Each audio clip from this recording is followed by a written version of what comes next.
Hello everyone, this is a presentation of mass spectrometry. We have learned many types of spectroscopic techniques involving UV visible spectroscopy, infrared spectroscopy, NMR spectroscopy. But today we are going to discuss about mass spectrometry. Mass spectrometry is different from another type of spectroscopic techniques. Mass spectrometry is a destructive technique that deals with the study of generation of ion from the molecule and separation of ion and measure their masses. But another type of spectroscopic techniques that does not involve the destruction of matter. In the spectroscopic techniques, the matter is interact with the electromagnetic radiation is interact with matter, and in the mass spectrometry, energetic beam of electron is interact with matter so that there is destruction in the molecule and the generation of ion is possible. And after the generation of ion, we separate the ion and measure their masses.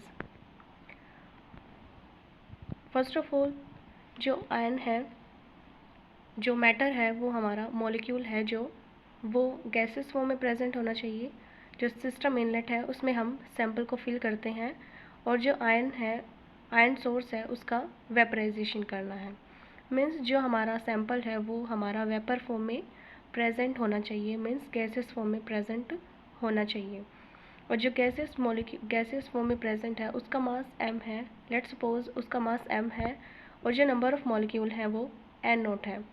Second condition ये है कि जब भी हम vaporisation करते हैं, जो system inlet के अंदर सैंपल होता है, वो जो प्रोसेसर होता है उसको हम लो प्रेशर पे मेंटेन करते हैं. लो प्रेशर पे उस प्रोसेसर को करवाया जाता है, और जो प्रेशर है उसकी कंडीशन है कि वो 10⁻⁻5 टू 10⁻⁻7 टोर होना चाहिए. और वो जो लोअर प्रेशर है वो हम वैक्यूम पंप की हेल्प से उसको लो कर सकते हैं. मीन्स वो वैक्यूम पंप की वजह से ही हम उसको लो प्रेशर मेंटेन रख सकते हैं. सेकंड कंडीशन ये है कि उसके लिए हमें एनर्जेटिक इलेक्ट्रॉन बीम को फॉल कराना है मैटर के ऊपर, मीन्स सैंपल के ऊपर.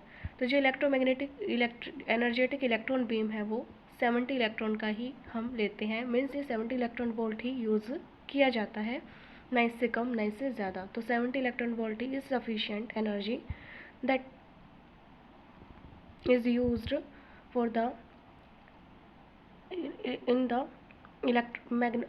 mass spectrometric technique.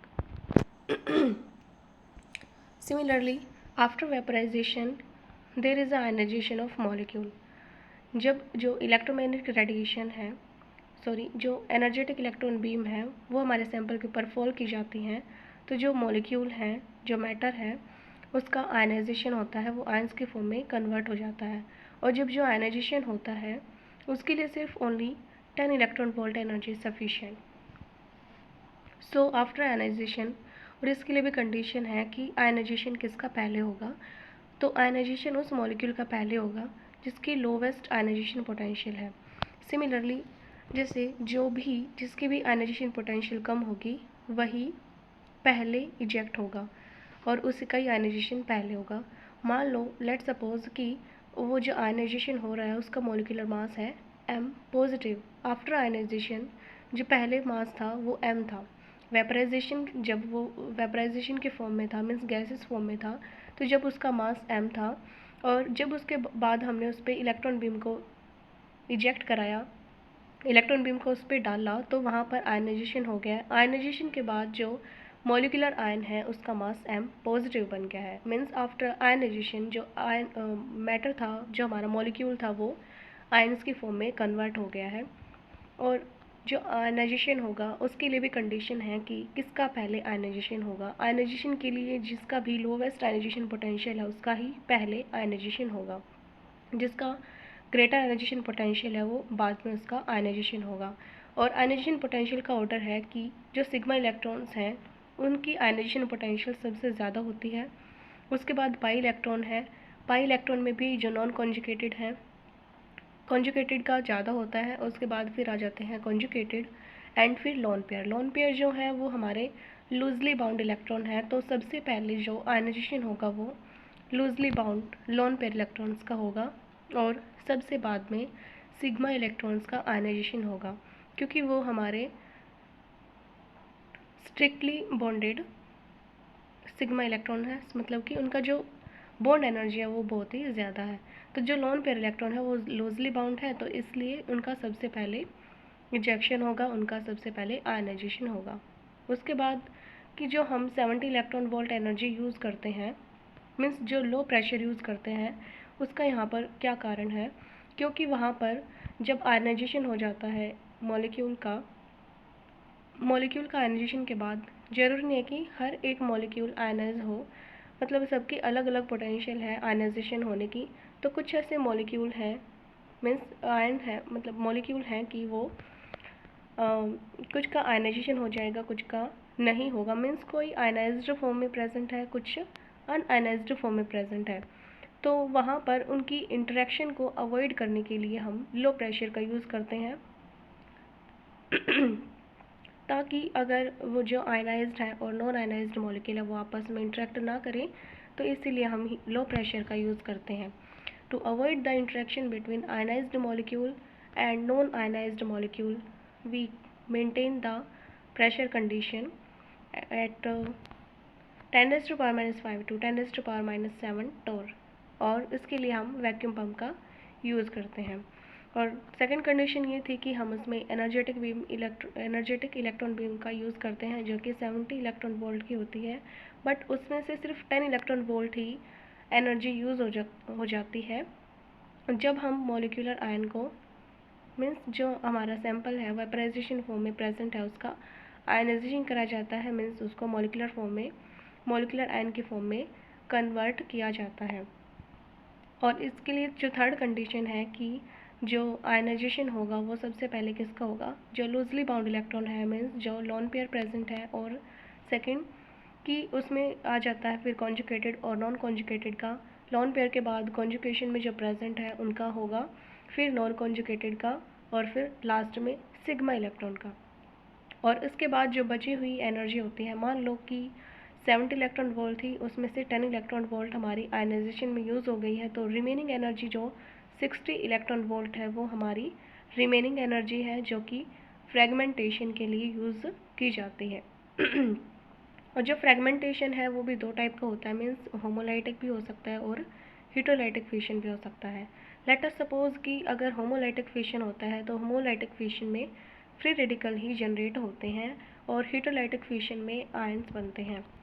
तो जो होमोलाइटिक फिशन है और हिटोलाइटिक फिशन है, किसी भी फॉर्म में हमारा फ्रेगमेंटेशन हो सकता है। और जो यहाँ पर फ्रेगमेंटेशन हो रहा है, लेट अस सपोज कि फ्रेगमेंटेशन जो फर्स्ट स्टेज है वो F1 पॉजिटिव है, मीन्स जो फ्रेगमेंटेशन आयन बन रहा है वो F1 प्लस है, और जो उसका मॉलिक्यूलर मास है वो M1 है, और N1 उसका नंबर ऑफ मॉलिक्यूल है कि कितने नंबर ऑफ मॉलिक्यूल या नंबर ऑफ मोल्स प्रेजेंट है। सिमिलरली F2 पॉजिटिव किसी भी सेकंड मॉलिक्यूलर आयन का हो सकता है, मीन्स जो फ्रेगमेंट आयन है वो F2 पॉजिटिव है, उसका मॉलिक्यूलर मास M2 है, और उसका जो नंबर ऑफ मॉलिक्यूल्स हैं या नंबर ऑफ मोल्स हैं वो कितने प्रेजेंट है। इसके बाद आ जाता है कि फ्रेगमेंटेशन के बाद उन आयंस का एक्सेलरेशन करवाया जाता है, और एक्सेलरेशन के लिए भी कंडीशन है कि देखो हमने ये देखा था कि होमोलाइटिक और हिटोलाइटिक फिशन से फ्रेगमेंटेशन हो जाता है, जबकि हमने पढ़ा है कि होमोलाइटिक फिशन में फ्री रेडिकल जनरेट होते हैं और हिटोलाइटिक फिशन में आयंस बनते हैं तो यहाँ पर एक्सेलरेशन जब उन्हीं आयंस की होगी जो पॉजिटिव आयन प्रेजेंट होंगे, मीन्स आयन का ही एक्सेलरेशन होगा, और जो न्यूट्रल फॉर्म में प्रेजेंट है, फ्री रेडिकल के फॉर्म में प्रेजेंट है, उनका आयनाइजेशन पॉसिबल नहीं है। तो मान लो कि यहाँ पर जो एक्सेलरेशन हो रहा है वो पॉजिटिव आयन का हो रहा है, और जो पॉजिटिव आयन है वो आफ्टर एक्सेलरेशन उनका फिर डिफ्लेक्शन किया जाता है। डिफ्लेक्शन भी मैग्नेटिक फील्ड के थ्रू किया जाता है डिफ्लेक्शन के बाद जो लाइट वेट के होते हैं, लाइट आयंस होते हैं, मीन्स जो लाइट वेट के हैं, तो उनका ज़्यादा डिफ्लेक्शन होगा, उनका ज़्यादा इजेक्शन होगा then heavy ion. Heavy ion जो है वो बैंड होंगे कम, लिटल बैंड होंगे, तो deflection by magnetic field, light ion bend too much and heavy ion bend too little. And इसके बाद फिर उनका मास एनालाइज किया जाता है। मास एनालाइजर के थ्रू जैसे ही सेपरेट करते हैं उनका जो आयन्स है वो m/z की फॉर्म में उनको, मतलब जो रेशियो है मास टू चार्ज रेशियो, उसमें उनको सेपरेट किया जाता है। जो m/z रेशियो है, m यहाँ पर मास है और z यहाँ पर चार्ज है। यहाँ पर जो चार्ज है वो चार्ज है जो कि आफ्टर फ्रेगमेंटेशन आफ्टर आयनाइजेशन जो उनके ऊपर चार्ज आया है, तो जो चार्ज है वो +1 भी हो सकता है, +2 भी हो सकता है, डिपेंडिंग अपॉन कि कितने नंबर ऑफ आयन्स बने हैं। तो वो यहाँ पर चार्ज को मेंशन करता है, मीन्स जेड को मेंशन करता है। जो जेड है यहाँ पर वो हमारा चार्ज है। तो इसके बाद डिटेक्शन किया जाता है कि convert the beam of ion into signal. जो हमें बीम मिली है किसकी फॉर्म में मिली, वो m/z रेशियो और जो इंटेंसिटी है उनके बीच में जो ग्राफ बना है, फिर उनके थ्रू जो हमें सिग्नल मिलता है उसकी जो सिग्नल है, मतलब कि जो बीम है उनको कन्वर्ट किया जाता है सिग्नल्स के अंदर। तो जो बीम है, convert the beam of ion into signal, और वो डिटेक्टर के थ्रू ही किया जाता है। एंड सेकंड आता है सिग्नल प्रोसेसर या रिकॉर्डर। और जो भी सिग्नल हमें मिला है वो आउटपुट के फॉर्म में हमें मॉनिटर पे डिस्प्ले हो जाता है। और जो सिग्नल है प्रोसेसर या रिकॉर्डर, तो यहाँ पे जो डिटेक्टर है, detector output is displayed and recorder as mass spectrum between m/z, जो कि x एक्सिस पे लिया जाता है, एंड जो इंटेंसिटी होती है वो y एक्सिस पे ली जाती है। तो जो मास स्पेक्ट्रम है वो एक ग्राफ होता है जिसमें m/z को हम एक्स पोजीशन पे रखते हैं, मीन्स एक्स एक्सिस पे रखते हैं, और जो इंटेंसिटी होती है उसको हम वाई एक्सिस पे रखते हैं। और उनके बीच में जो भी पीक्स होती हैं, जो भी सिग्नल्स होते हैं, वो हमें इन द फॉर्म ऑफ वो सिग्नल्स के फॉर्म में मिल जाते हैं। और फिर उसको जो डिटेक्टर होता है या रिकॉर्डर होता है उसकी हेल्प से हम उसको देख सकते हैं मॉनिटर की स्क्रीन पे।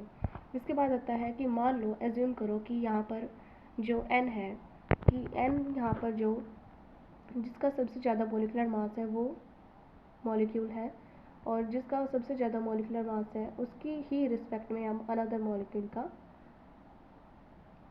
मास स्पेक्ट्रा देखेंगे। तो यहाँ पर जो n है वो एक ऐसा मॉलिक्यूल है जिसका सबसे ज़्यादा मास है, उसके बाद n1 है, उसके बाद n2 है। तो अगर हमें किसी भी आयन की इंटेंसिटी, फ्रेगमेंट आयन की या मॉलिक्यूलर आयन की, अगर हमें इंटेंसिटी को मेंशन करना है, तो हम देखते हैं कि जिसका सबसे ज़्यादा मास होता है उसके ही रिलेटिव हम उस आयन की इंटेंसिटी को मेज़र करते हैं। मान लो कि हमें n1 के लिए निकालना है, तो n1 divide by n into में 100 कर देते हैं, तो यहाँ से हमें उसकी इंटेंसिटी मिल जाती है। नेक्स्ट आता है हमारे पास डायग्राम। ये जो गिवन स्ट्रक्चर है, इसमें जो हमारे पास गिवन है, फर्स्ट ऑफ ऑल ये सैंपल के जो अंदर जो प्रेशर है, सैंपल का जो प्रेशर है वो 10⁻² टोर रखा गया है। इसके बाद यहाँ पर आयन सोर्स है जो कि 10⁻7 टोर, मीन्स यहाँ से सैंपल से आयन सोर्स तक का जो प्रेशर है वो 10⁻² से 10⁻7 के बीच में ही मेंटेन किया गया है। इसके बाद यहाँ पर एक फिलामेंट गिवन है जो कि टंगस्टन का बना होता है, और फिर इसके बाद यहाँ से आयन का मूवमेंट हो जाता है, और ये जो आयन्स है फिर वो according to their m/z ratio वो फिर मूव करते हैं, और फिर उनका डिटेक्ट। इसके बाद जो हैवी आयन्स होते हैं वो मैग्नेटिक फील्ड जो गिवन है 500 से 8000 गोज यहाँ पर मैग्नेटिक फील्ड अप्लाई किया गया है। और यहाँ जो गिवन आयन है फिर वो, मतलब आयन्स के फॉर्म में, फिर वो डिटेक्टर तक पहुँच जाते हैं। उसके बाद फिर हम m/z वर्सेस इंटेंसिटी का जो ग्राफ है वो प्लॉट करते हैं, और फिर हम यहाँ से अपनी मतलब जो इनका आयनाइजेशन पोटेंशियल है उनके अकॉर्डिंग हम यहाँ से इनकी वैल्यू निकाल सकते हैं। m/z रेशियो और इंटेंसिटी का जो ग्राफ है उसके अकॉर्डिंग हम देख सकते हैं कि किसका सबसे ज़्यादा फ्रेगमेंटेशन हुआ है, और क्या इनका, मतलब हम इनका फिर मास निकाल सकते हैं, मेज़र कर सकते हैं इनके मास को। सिमिलरली यहाँ पर दिया गया है स्ट्रक्चर ऑफ मास स्पेक्ट्रोमीटर। यहाँ पे सिस्टम इनलेट गिवन है, इसके बाद आयनाइजेशन चैम्बर गिवन है, इलेक्ट्रॉन गन है, एक्सेलरेटर है, सेपरेशन यूनिट है, आयन डिटेक्टर है, all things are given here. And next is the question, explain the order of deflection among the following using mass spectrometry. First जो question है उसमें given है oxygen का जो आइसोटॉप्स है वो 816, मतलब 8 उसका एटॉमिक नंबर है, 16 उसका एटॉमिक मास है, और 2 whole twice given means oxygen का एग्जाम्पल गिवन है यहाँ से, मतलब जितने भी फॉर्म है वो सारे ऑक्सीजन में ही प्रेजेंट है, बट डिफरेंट आइसोटॉप्स गिवन है। तो यहाँ पर जो m/z रेशियो में कैलकुलेट करना है। वी नो दैट कि जो m/z रेशियो है वो इन्वर्सली प्रोपोर्शनल होता है डिफ्लेक्शन के, मीन्स जिसका जितना, मान लो कि m/z वैल्यू अगर किसी की ज़्यादा है तो उसका ही डिफ्लेक्शन उतना ही कम होगा, और अगर m/z रेशियो कम है तो उसका डिफ्लेक्शन उतना ही ज़्यादा होगा। तो यहाँ पर जो गिवन है फर्स्ट में ऑक्सीजन 8 उसका एटॉमिक नंबर है, 16 उसका एटॉमिक मास है, hold wise and positive charge. तो मास है जो टोटल वो होल्ड वाइज गिवन है, तो इसका मतलब है कि हम उसको 2 टाइम मेज़र करेंगे।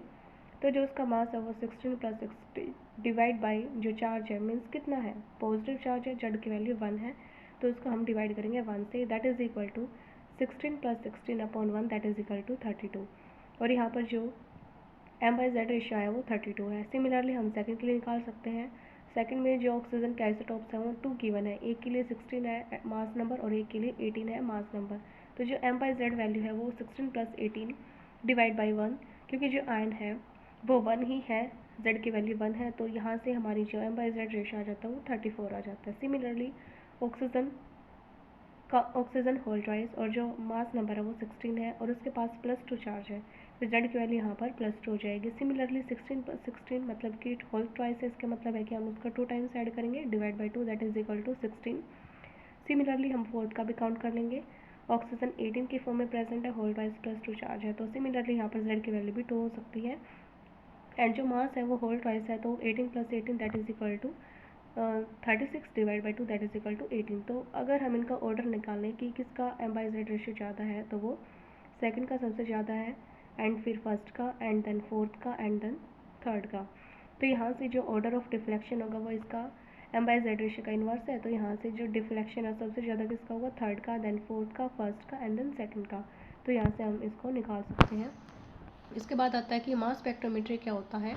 Mass spectrometry the branch which deals with the study of generation of ion from the molecule, separation of ion and measure their masses, and that is called mass spectrometry।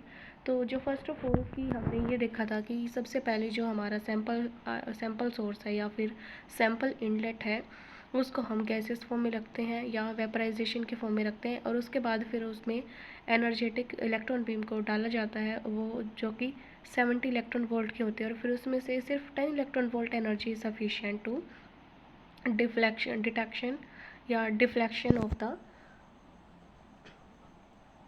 Ionization molecule. तो उसके बाद हम ionization molecule को eject करा लेते हैं, मतलब कि जो इजेक्शन होता है वो सिर्फ उसमें 10 इलेक्ट्रॉन वोल्ट की एनर्जी सफिशिएंट होती है, फिर वो आयनाइजेशन मॉलिक्यूल में प्रेजेंट, मतलब आयनाइजेशन मॉलिक्यूल के फॉर्म में कन्वर्ट हो जाता है, एंड देन फिर उसका फ्रेगमेंटेशन आयन बन जाता है। फ्रेगमेंटेशन आयन के लिए जो बची हुई बाकी एनर्जी होती है वो 16 इलेक्ट्रॉन वोल्ट की, वो हम यूज़ करते हैं, एंड देन फिर वो फ्रेगमेंटेशन आयन के फॉर्म में कन्वर्ट हो जाता है, एंड देन फिर उसके बाद उसको डिफ्लेक्शन किया जाता है। डिफ्लेक्शन के बाद फिर वो डिटेक्टर तक पहुंचता है, एंड फिर उसको हम मॉनिटर या स्क्रीन पर हम उसको फिर देख सकते हैं। जो m/z रेशियो वर्सेस इंटेंसिटी का जो मास स्पेक्ट्रम का जो ग्राफ बनता है, हम उसके थ्रू हम उनके मासेस को डिटेक्ट कर सकते हैं। सिमिलरली यहाँ पर जो आयनाइजेशन पोटेंशियल हमने वो पढ़ा था कि सबसे ज़्यादा जो इलेक्ट्रॉन पोटेंशियल है वो सिग्मा इलेक्ट्रॉन की होती है, फिर पाई इलेक्ट्रॉन की होती है। फिर जो पाई इलेक्ट्रॉन है उसमें भी 2 टाइप के होते हैं, कॉन्जुगेटेड होते हैं, नॉन कॉन्जुगेटेड होते हैं। तो जो नॉन कॉन्जुगेटेड होते हैं उनकी ज़्यादा एनर्जी होती है, फिर एसाइक्लिक कॉन्जुगेटेड वाले आ जाते हैं, और फिर एसाइक्लिक और साइक्लिक, एंड देन फिर लोन पेयर वाले जो लूजली बाउंड इलेक्ट्रॉन है उनका इजेक्शन, उनकी जो आयनाइजेशन पोटेंशियल है वो बहुत ही कम होती है। तो यहाँ पर जो सबसे ज़्यादा पहले, मतलब सबसे पहले किसका होगा आयनाइजेशन, वो होगा लोन पेयर इलेक्ट्रॉन का, एंड देन फिर सिग्मा इलेक्ट्रॉन का। फिर इसके बाद कुछ एग्जाम्पल गिवन है, जैसे एन पेंटेन। तो यहाँ पर हमें जो गिवन मॉलिक्यूल है एन पेंटेन, इसमें गिवन है कि सारे के सारे सिग्मा बॉन्ड हैं। तो अब यहाँ से किसी भी सिग्मा बॉन्ड का आयनाइजेशन हो सकता है, किसी भी सिग्मा बॉन्ड के इलेक्ट्रॉन का आयनाइजेशन हो सकता है। देखो यहाँ पे गिवन है कि जो इलेक्ट्रॉन बीम है वो यहाँ पर डाली गई है, तो एक बॉन्ड के अंदर 2 इलेक्ट्रॉन होते हैं, तो यहाँ से सिर्फ एक इलेक्ट्रॉन का ही इजेक्शन होगा, मतलब एक इलेक्ट्रॉन को यहाँ से निकाला जाएगा। तो और यहाँ पे जो गिवन है कि -2 इलेक्ट्रॉन गिवन है, तो एक इलेक्ट्रॉन बीम का इलेक्ट्रॉन है और दूसरा यहाँ से बॉन्ड से लिया गया एक इलेक्ट्रॉन है, तो टोटल कितने हुए 2 इलेक्ट्रॉन। तो यहाँ से 2 इलेक्ट्रॉन निकल जाएंगे और यहाँ से ये बन जाएगा CH3 CH2 CH2। जो CH2 उसके पास एक फ्री रेडिकल है और एक पॉजिटिव चार्ज के फॉर्म में प्रेजेंट है। और जो m/z रेशियो वो 72 ही है, क्योंकि यहाँ पर जो चार्ज है वो z की वैल्यू है वो 1 है, लेकिन जो मास है वो ओवरऑल मॉलिक्यूल का ही मास है। तो मतलब कि जो m/z रेशियो है वो 72 गिवन है, तो इसका मतलब हुआ कि जो z की वैल्यू वो 1 है और जो टोटल ओवरऑल जो चार्ज है, जो ओवरऑल मॉलिक्यूल का मास है वो m/z रेशियो के बराबर है। सिमिलरली हम प्रोपीन का ले सकते हैं। यहाँ पर जो प्रोपीन है उसमें पाई बॉन्ड है और सिग्मा बॉन्ड है। डबल बॉन्ड है तो यहाँ पर एक सिग्मा होता है और एक पाई होता है। तो जब इलेक्ट्रॉन बीम डाली जाती है, हमने जो ऑर्डर पढ़ा था आयनाइजेशन पोटेंशियल का, तो यहाँ पर सिग्मा इलेक्ट्रॉन और पाई इलेक्ट्रॉन में से जो पाई इलेक्ट्रॉन है उसका पहले आयनाइजेशन होगा। तो जो पाई इलेक्ट्रॉन है उनका आयनाइजेशन हो जाएगा, तो यहाँ से एक इलेक्ट्रॉन निकल जाएगा और बाकी के यहाँ पर एक फ्री रेडिकल और एक पॉजिटिव चार्ज हमें मिल जाएगा। तो जो m/z रेशियो है वो 42 आ जाता है। हम यहाँ से इनके मॉलिक्यूलर मास को काउंट कर सकते हैं और फिर उसको डिवाइड कर सकते हैं z से। z की वैल्यू यहाँ पर 1 है, तो जो m/z रेशियो है वो 42 ही आएगा। सिमिलरली हमारे पास थर्ड एग्जांपल है ब्यूटा 1,3 डाइन। इसमें भी हम इलेक्ट्रॉन बीम को डालते हैं और फिर यहाँ से पाई इलेक्ट्रॉन का आयनाइजेशन हो जाता है पाई बॉन्ड के इलेक्ट्रॉन का, और फिर यहाँ से 2 इलेक्ट्रॉन बाहर निकल जाते हैं, एक भी इलेक्ट्रॉन बीम का और एक यहाँ से पाई बॉन्ड का। तो यहाँ से जो m/z रेशियो आ जाता है वो 54 आ जाता है। सिमिलरली बेंजीन का गिवन है, तो बेंजीन में 3 कॉन्जुगेटेड पाई इलेक्ट्रॉन्स होते हैं, कॉन्जुगेटेड डबल बॉन्ड है। तो यहाँ से इलेक्ट्रॉन बीम को डाला जाता है, किसी भी एक बॉन्ड का आयनाइजेशन हो सकता है, किसी भी एक बॉन्ड के इलेक्ट्रॉन का। तो यहाँ से 2 इलेक्ट्रॉन निकल जाते हैं, एक यहाँ पे इलेक्ट्रॉन बीम का और एक दूसरा जो पाई बॉन्ड है उनके एक इलेक्ट्रॉन। तो यहाँ से जो m/z रेशियो वो 78 आ जाता है, जो ओवरऑल इसका मास है। सिमिलरली ये एक यहाँ से जो गिवन है कि जहाँ से एक इलेक्ट्रॉन निकला है वहाँ पे एक फ्री रेडिकल और एक पॉजिटिव चार्ज आ जाता है, और ये जो स्ट्रक्चर है ये कॉन्जुगेशन में प्रेजेंट है, मीन्स यहाँ पे आफ्टर कॉन्जुगेशन बहुत सारे हमें रेजोनेंस स्ट्रक्चर मिल जाते हैं। इसके बाद आ जाता है कि मॉलिक्यूलर आयन क्या होता है। तो मॉलिक्यूलर आयन होता है वो पेरेंट आयन होता है, the ion with the highest mass which is formed by the removal of lowest ionization potential electron from the gaseous molecule या sample under very low pressure by falling highly energetic electron beam जो कि 70 electron volt रखते हैं, on it is called the molecular ion। तो जो molecular ion है उसको हम पेरेंट आयन भी बोलते हैं। तो मतलब कि एक ऐसा आयन जिसका सबसे ज़्यादा मास होता है, मीन्स जिसका हाईएस्ट मास होता है, और वो कब बनता है, जब हम जो गैसेस फॉर्म में हमारे पास सैंपल प्रेजेंट है उसके अंदर हम इलेक्ट्रॉन बीम को डालते हैं, और फिर उसके बाद आयनाइजेशन जो भी लोवेस्ट आयनाइजेशन पोटेंशियल इलेक्ट्रॉन होता है उसका इजेक्शन हो जाता है, मीन्स उसको रिमूव किया जाता है गैसेस मॉलिक्यूल में से। और जो हम एनर्जेटिक इलेक्ट्रॉन बीम डालते हैं वो 70 इलेक्ट्रॉन वोल्ट की होती है, और फिर आफ्टर इजेक्शन की जो भी आयन बनता है जिसका भी हाईएस्ट मास होता है वो ही हमारा मॉलिक्यूलर आयन होता है या पेरेंट आयन होता है।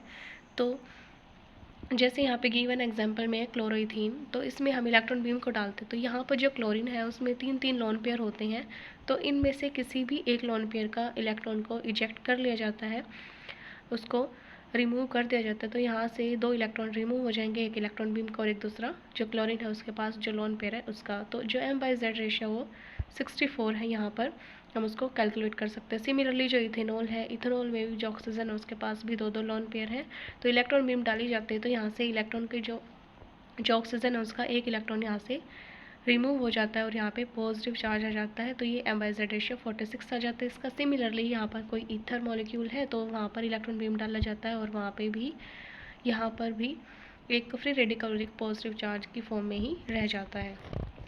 सिमिलरली यहाँ पर इथेन अमीन है, इथेन अमीन में भी जो नाइट्रोजन उसके पास एक लोन पेयर है, इलेक्ट्रॉन बीम डाली जाती है, हाईली एनर्जेटिक इलेक्ट्रॉन बीम जो कि 70 इलेक्ट्रॉन वोल्ट की होती है, लेकिन सिर्फ इसमें से 10 इलेक्ट्रॉन वोल्ट एनर्जी ही यूज़ हो जाती है इसमें।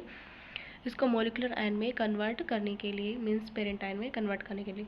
तो यहाँ पर जो M/Z रेशियो है वो 45 आ जाता है। यहाँ से जो नाइट्रोजन उसके पास एक रेडिकल के फॉर्म में रह जाता है और एक पॉजिटिव चार्ज, क्योंकि यहाँ से हमने इलेक्ट्रॉन को निकाला है। सिमिलरली जो नाइट्रोएल्केन है, नाइट्रोएल्केन में जो ऑक्सीजन है जो कि कोऑर्डिनेट बॉन्ड से अटैच्ड हो जाती है नाइट्रोजन से, तो वो यहाँ से इलेक्ट्रॉन बीम इस पर डाला जाता है। तो जो सिग्मा जो पाई इलेक्ट्रॉन है, जो लोन पेयर इलेक्ट्रॉन है, वो यहाँ से एक इलेक्ट्रॉन निकाल ले जाता है और फिर इसके पास पॉजिटिव चार्ज आ जाता है। सिमिलरली जो नाइट्राइड्स होते हैं उसमें ऑक्सीजन के पास दो लोन पेयर हैं, इलेक्ट्रॉन यहाँ पे इलेक्ट्रॉन बीम को डाला जाता है और फिर यहाँ से एक पॉजिटिव चार्ज रह जाता है। तो M/Z रेशियो यहाँ से 75 आ जाता है। सिमिलरली नाइट्राइल्स के लिए भी हम निकाल सकते हैं RC ट्रिपल बॉन्ड N। तो जो नाइट्रोजन उसके पास भी एक लोन पेयर है और इलेक्ट्रॉन बीम को डाला जाता है, तो नाइट्रोजन का एक इलेक्ट्रॉन यहाँ से इजेक्ट कर लिया जाता है, रिमूव कर दिया जाता है और फिर यहाँ से जो M/Z रेशियो है वो हम कैलकुलेट कर सकते हैं डिपेंडिंग अपॉन की R के वैल्यू यहाँ पर क्या है। सिमिलरली एल्डिहाइड और कीटोन के लिए भी निकाल सकते हैं।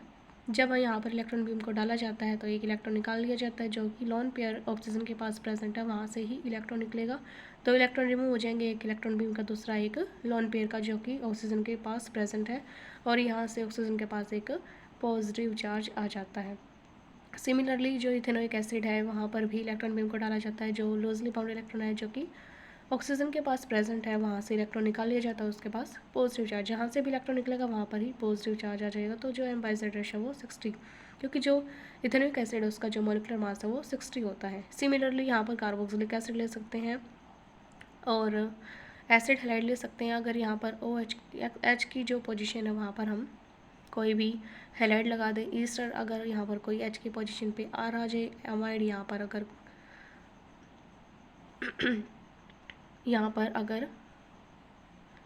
OH की जगह पे यहाँ पे NH2 आ जाए, तो डिपेंडिंग अपॉन कि हमें कौन सा ग्रुप लगाना है, तो यहाँ से इलेक्ट्रॉन बीम डाला जाता है, तो जो loosely bound electron on pair वहाँ से निकल जाता है और फिर ये बन जाता है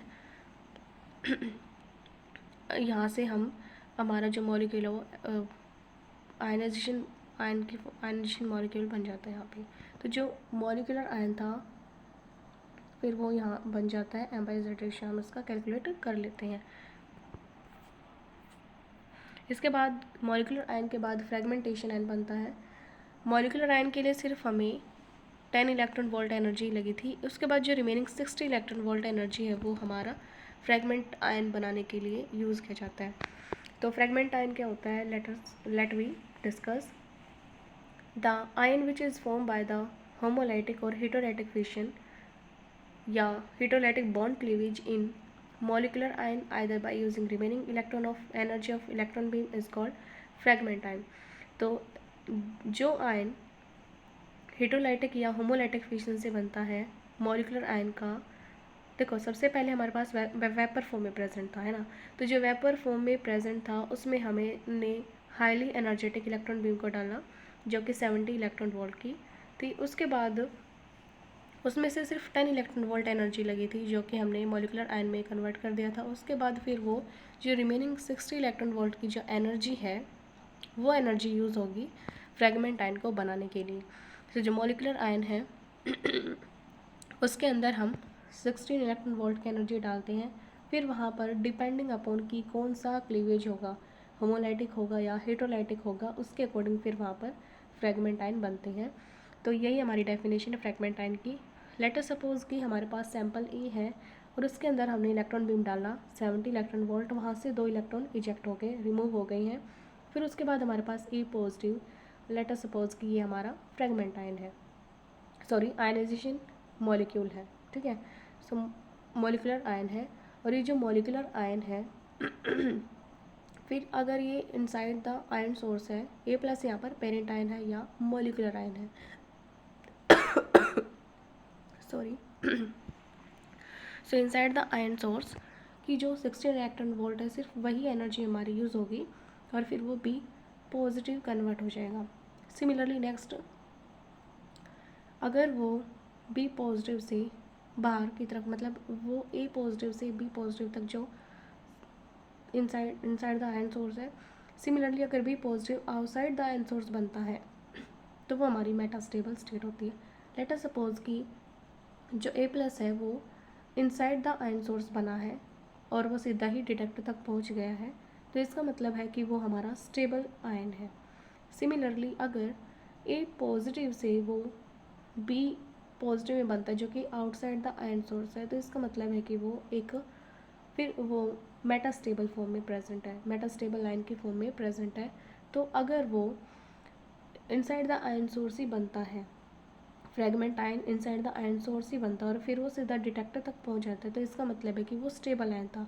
तो जो M/Z वैल्यू जिसका भी मतलब कि जो भी आफ्टर आयनाइजेशन या मॉलिकुलर आयन जो भी स्टेबल फॉर्म में प्रेजेंट होगा, वही उसका ही M/Z वैल्यू ज़्यादा होगा या उसकी ही पिक सबसे ज़्यादा होगी और वो ही डिटेक्टर तक ईजिली पहुंच सकता है। या फिर उसका मतलब दूसरा है कि A+ से B+ अगर वो आउटसाइड द आयन सोर्स बनता है, तो उसका मतलब है कि वो मेटास्टेबल फॉर्म में प्रेजेंट है, मेटास्टेबल आयन की फॉर्म में प्रेजेंट है और फिर वो डिटेक्टर तक पहुंच रहा है। तो दो फॉर्म है हमारे पास, या तो वो स्टेबल फॉर्म में स्टेबल आयन की फॉर्म में प्रेजेंट है या फिर वो मेटास्टेबल आयन की फॉर्म में प्रेजेंट है। तो we are going to discussed about the definition कि what is metastable state. So metastable state, the ion which get decomposed outside the ion source during their acylation के की जो value है 10⁵ से 10⁶ second inverse and this detected as another species is called metastable ion. तो जो ion है जो डिकम्पोज हो जाते हैं outside the ion source during the acceleration, जब उनका एक्सेलेशन कराया जाता है and detected as another source और उसको अनदर स्पीसी की फॉर्म में डिटेक्ट किया जाता है, वो एक मेटास्टेबल आयन की फॉर्म होती है।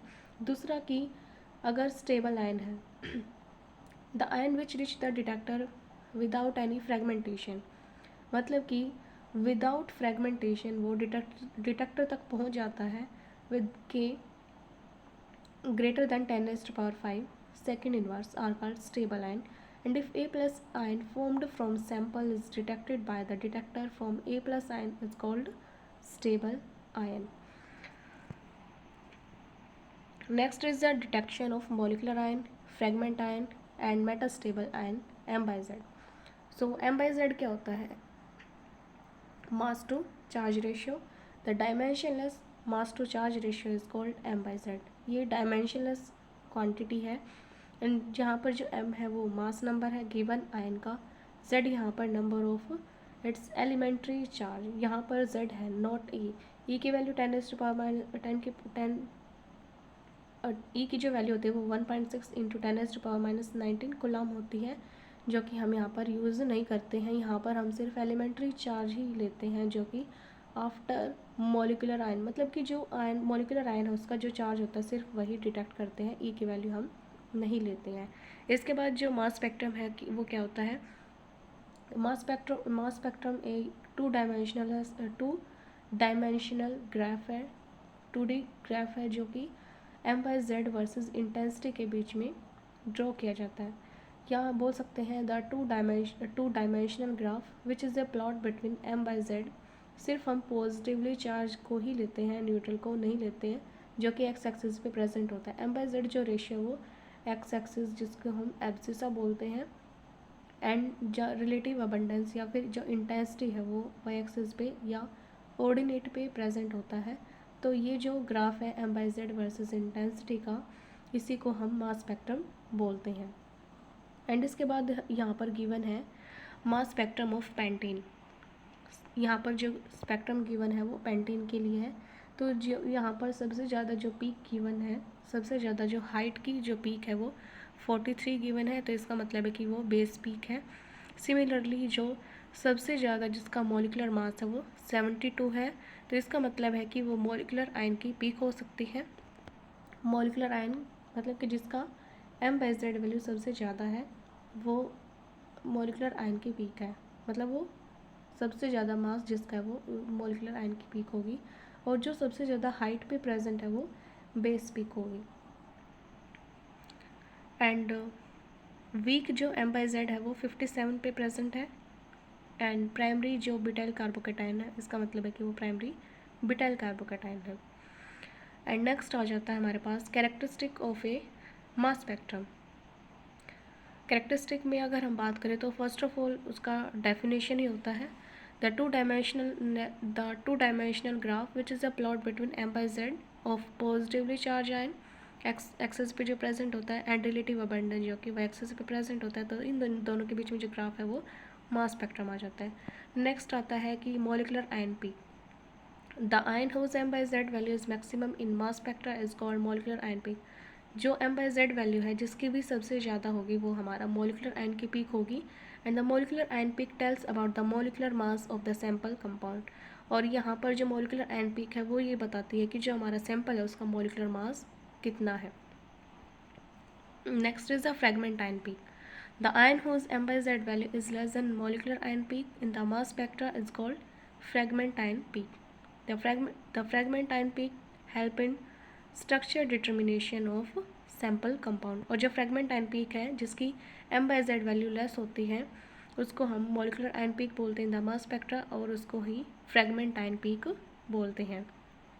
Next is the intensity of a peak, जिसकी भी सबसे ज़्यादा हाइट होती है, जिस भी वैल्यू पे हाइट तो ज़्यादा होती है वो यहाँ पर intensity of a peak, the height of a signal which directly reflect the abundance of ionic species of that respective m by z ratio is called intensity of a peak. So जिस भी signal की सबसे ज़्यादा height है वो represent करता है कि उसका जो m by z रेशियो है वो आयनिक स्पीसी में गिवन है। यहाँ पे जो भी गिवन वैल्यू है उसका intensity of a peak represent किया गया है। Similarly intensity, relative intensity, the intensity of a given peak with respect to the intensity of the base peak is called the relative intensity. जो भी given peak है उसकी intensity with respect to base peak, मतलब कि जिसकी भी सबसे ज़्यादा हाइट है उसके रिस्पेक्ट में दूसरी जो आयन है उनकी पीक कैसी है तो वो बताता है relative intensity. Next is the base peak, the ion whose intensity is highest in mass spectra. जिस भी आयन की जो मास स्पेक्ट्रा की जो हाइट है, मास स्पेक्ट्रा में जो भी हाइट है वो सबसे ज़्यादा होती है वो ही बेस पीक कहलाती है। मीन्स जिसकी भी हाइट सबसे ज़्यादा है वो ही हमारी बेस पीक की वैल्यू होती है। And the intensity of base peak is assumed as 100%, हम उसको 100% ही एज्यूम करते हैं।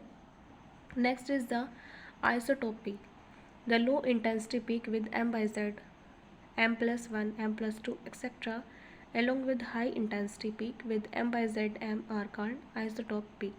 मतलब कि यहाँ पर जो गिवन स्पेक्ट्रा है mass to charge ratio versus intensity का, तो यहाँ पर जो गिवन है कि जो 98 है वो मॉलिकुलर आयन की पीक है, और जो मॉलिकुलर आयन की जो साथ में मतलब कि जो आइसोटोप है उसका, तो यहाँ पर जो बिल्कुल छोटा गिवन है, यहाँ पे जो छोटा सा एक पॉइंट गिवन है वो जो पीक गिवन है यहाँ पे वो molecular ion isotopic peak given है। मॉलिकुलर आयन के बिल्कुल साथ में जो आइसोटोपिक पीक है वो हमारी गिवन है यहाँ पे, जो कि 98 के बिल्कुल साइड में आ जाता है, 100 और 98 के बीच में।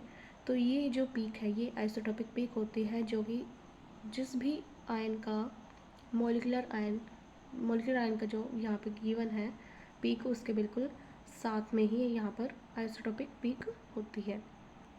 So that's all about presentation, so thank you।